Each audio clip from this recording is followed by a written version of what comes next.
নাতি নেওয়া নিয়ে পড়াশোনা করুক, ওটা দেখো দেশের হালচাল কি হয়, বুঝলা? দেশের হালচাল হইলে এরপরে দিয়া পয়সা কিন্তু যদি হাতে করে মুখ করে আনতে পারো, আরে বাবা একবার না একবার ঠিকই হইব, বুঝলা? হ্যাঁ, হ্যাঁ। আর জায়গা জুগা দেখো, জায়গা জুগা দেখতে দেখতে গেলে তো হইব না। দেখা গেল তুমি এখন জায়গা রাখিয়া তুই দেখা গেল তুমি ওন থেকে আইতে পারলা না, ঠিক আছে? তারপর তো তোমার এদিকেও গেল, এদিকেও গেল।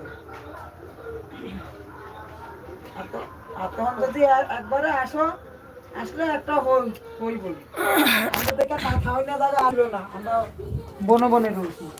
তোমাকে তো একটুখানি বনবাসে গাইতে না